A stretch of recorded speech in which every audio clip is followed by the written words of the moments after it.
اللهم لك الحمد أنت قلت وقولك الحق المبين. قل صدق الله فاتبعوا ملة إبراهيم حنيفا ومن أصدق من الله قيلا ومن أصدق من الله حديثا. ونشهد أن لا إله إلا الله المتوحد في الجلال بكمال الجمال تعظيما وتكبيرا، المتفرد بتصريف الأمور على التفصيل والإجمال تقديرا وتدبيرا، المتعالي بعظمته ومجده، الذي نزل الفرقان على عبده ليكون للعالمين نذيرا. ونشهد أن نبينا وسيدنا محمدًا عبد الله ورسوله أرسله إلى جميع الثقلين بشيرا ونذيرا وداعيا إلى الله بإذنه وسراجا منيرا. ونحن على ما قال ربنا وخالقنا ورازقنا من الشاهدين ولما أوجب وألزم غير جاحدين، والحمد لله رب العالمين. وصلوات الله وسلامه على خاتم النبيين وسيد الأولين والآخرين وعلى آله الطيبين الطاهرين وصحبه الغر الميامين وزوجاته الطاهرات أمهات المؤمنين، وعنا معهم برحمتك يا أرحم الراحمين. اللهم لك الحمد كما هديتنا للإسلام وعلمتنا الحكمة والقرآن، لك الحمد على آلائك العظيمة ونعمك الجسيمة، حيث أنزلت إلينا خير كتبك وأرسلت إلينا أفضل رسلك وشرعت لنا أفضل شرائع دينك وجعلتنا من خير أمة أخرجت للناس وهديتنا لمعالم دينك الذي ليس به التباس. ولك الحمد على ما يسرت من صيام شهر رمضان وقيامه وتلاوة كتابك العزيز الذي لا يأتيه الباطل من بين يديه ولا من خلفه، تنزيل من حكيم حميد. اللهم إنا عبيدك بنو عبيدك بنو إمائك نواصينا بيدك، ماض فينا حكمك، عدل فينا قضاؤك.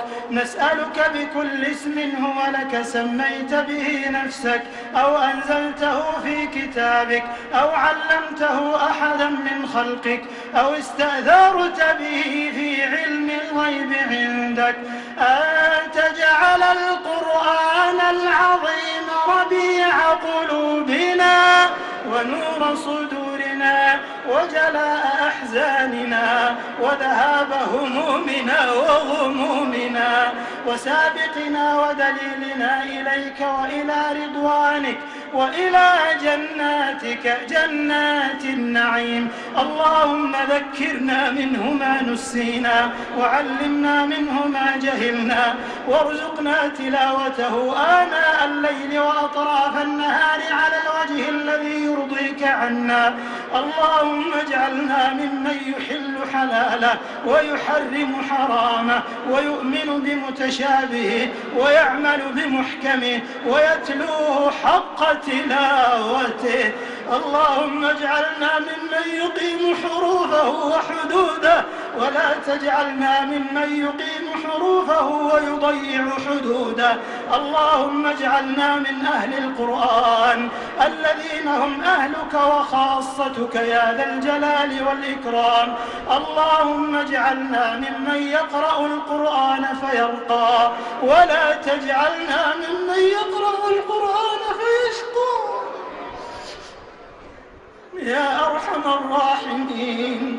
اللهم اجعل القرآن لقلوبنا ضياء ولأبصارنا جلاء ولأسقامنا دواء ولذنوبنا ممحصا وعن النار مخلصا.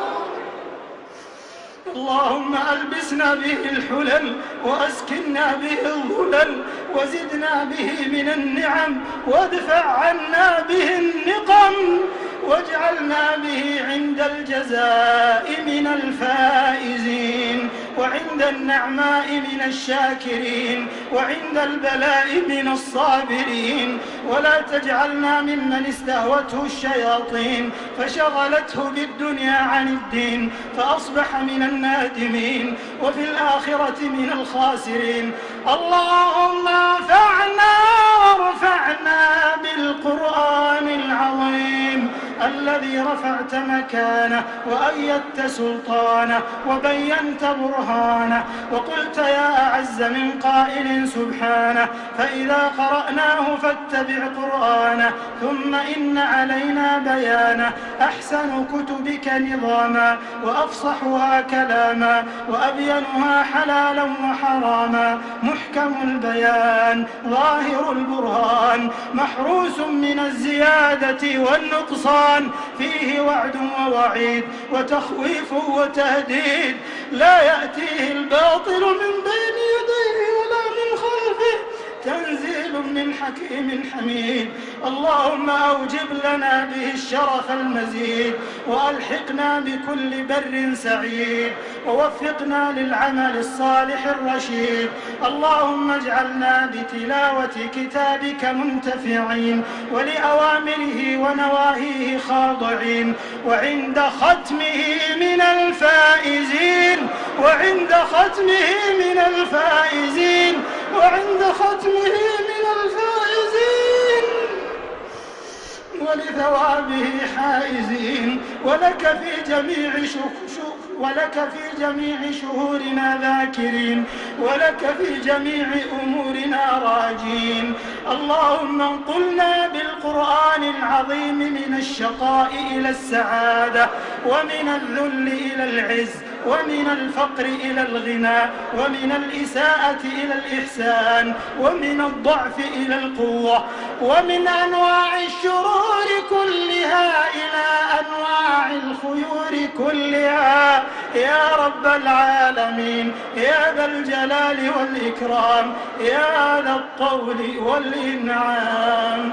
اللهم صل على نبينا محمد، ولا تدع لنا في مقامنا هذا ذنبا إلا غفرته، ولا هما إلا فرجته، ولا كربا إلا نفسته، ولا دينا إلا قضيته، ولا مريضا إلا شفيته، ولا حاجة من حوائج الدنيا والآخرة هي لك رضا ولنا فيها صلاح إلا أعنتنا على قضائها ويسرتها برحمتك يا أرحم الراحمين. اللهم اغفر للمسلمين والمسلمات، وألف بين قلوبهم، واهدهم سبل السلام، وجنبهم الفواحش والفتن ما ظهر منها وما بطن. اللهم اجعلهم شاكرين لنعمك مثنين بها عليك قابليها، وأتمها عليهم برحمتك يا أرحم الراحمين. اللهم اغفر لجميع موتى المسلمين الذين شهدوا لك بالوحدانية ولنبيك بالرسالة وماتوا على ذلك. اللهم اغفر لهم وارحمهم وعافهم واعف عنهم وأكرم نزلهم ووسع مدخلهم واغسلهم بالماء والثلج والبرد ونقهم من الذنوب والخطايا كما ينقى الثوب الأبيض من الدنس. اللهم انقلهم جميعا من ضيق اللحود ومراتع الدود إلى جناتك جنات الخلود، في سدر مخضود وطلح ممدود وظل ممدود، يا غفور يا ودود. اللهم ارحمنا إذا صرنا إلى ما صاروا إليه تحت الجنادل والتراب وحدنا يا أرحم الراحمين، يا حسن التجاوز، يا عظيم المن، يا كريم الصفح، يا من لا يؤاخذ بالجريرة، يا من أظهر الحسن، يا من ستر القبيح. نسألك اللهم أن تعتق رقابنا من النار. اللهم اغفر لنا في ليلتنا هذه أجمعين، وشفع المحسنين منا في المسيئين. إلهنا إلهنا إلهنا، قد حضرنا ختم كتابك وأنخنا مطايانا ببابك، فلا تطردنا عن جنابك، ولا تطردنا عن جنابك، فإن طردتنا فإنه لا حول لنا ولا قوة إلا بك. لا إله إلا الله عدد ما مشى فوق السماوات والأرضين ودرج، والحمد لله الذي بيده مفاتيح الفرج. يا فرجنا يا فرجنا يا فرجنا إذا أغلقت الأبواب،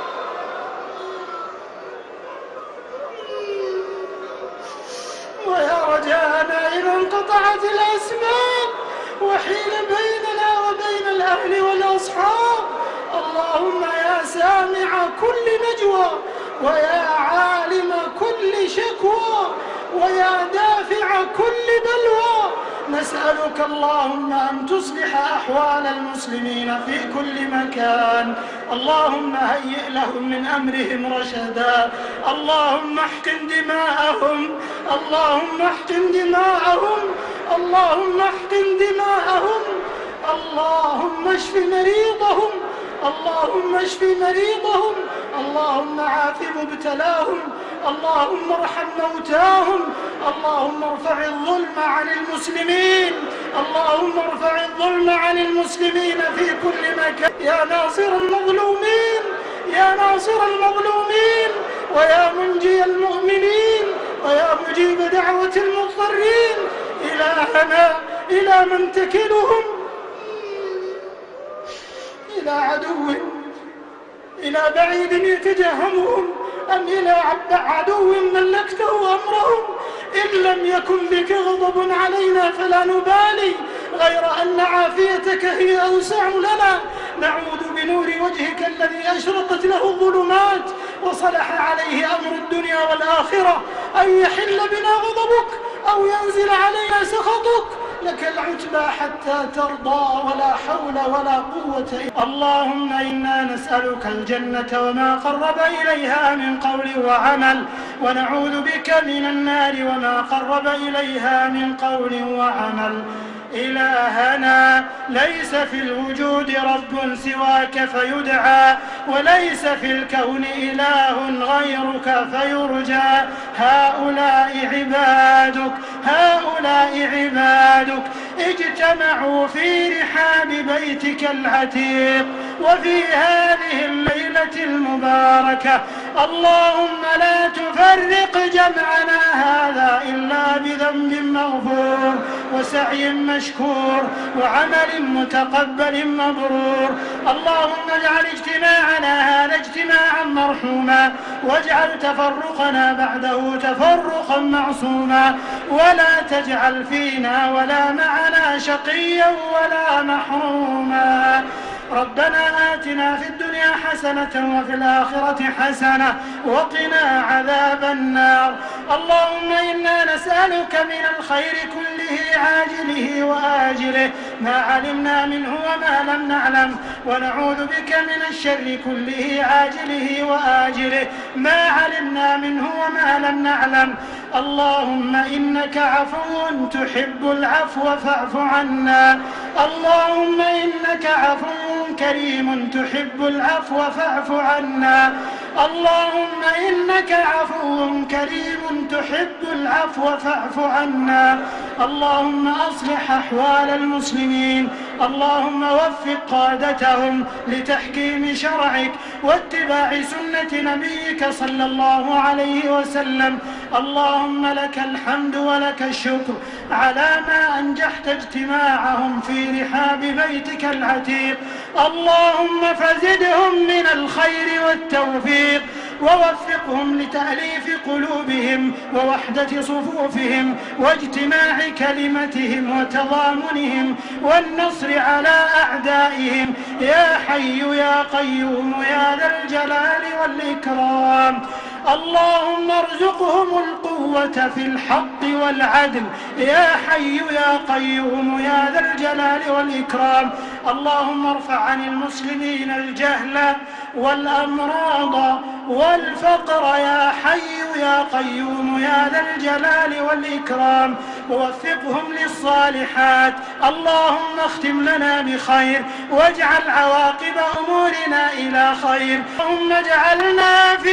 اللهم اجمعنا في دار كرامتك إخوانا على سرر متقابلين لا يمسنا فيها نصب ولسنا منها بمخرجين يا حي يا قيوم يا ذا الجلال والإكرام. ربنا لا تؤاخذنا إن نسينا أو أخطأنا، ربنا ولا تحمل علينا إصرا كما حملته على الذين من قبلنا، ربنا ولا تحملنا ما لا طاقة لنا به، واعف عنا واعف عنا واعف عنا واغفر لنا وارحمنا أنت مولانا فانصرنا على القوم الكافرين. اللهم هذا الدعاء ومنك الإجابة وهذا الجهد وعليك التكلان. اللهم إنك قلت وقولك الحق ادعوني أستجب لكم، وقلت وقولك الحق وإذا سألك عبادي عني فإني قريب أجيب دعوة الداعي إذا دعان. اللهم اجعلنا ممن دعاك فأجبته وتوكل عليك فكفيته واستهداك فهديته واستنصرك فنصرته يا حي يا قيوم يا حي يا قيوم. اللهم أغثنا اللهم أغثنا اللهم أغث قلوبنا بالإيمان واليقين وبلادنا بالخيرات والأمطار والغيث العميم. ربنا تقبل منا صيامنا وقيامنا ودعاءنا وصالح أعمالنا. اللهم لا تردنا خائبين اللهم لا تردنا خائبين اللهم لا تردنا خائبين ولا عن بابك مطرودين ولا من رحمتك محرومين برحمتك يا أرحم الراحمين. وآخر دعوانا أن الحمد لله رب العالمين، وصلى الله وسلم وبارك على نبينا محمد ما ذكره الذاكرون الأبرار. اللهم صل وسلم وبارك عليه ما تعاقب الليل والنهار، وصل عليه وعلى المهاجرين والأنصار والتابعين ومن تبعهم بإحسان. والحمد لله الذي بنعمته تتم الصالحات.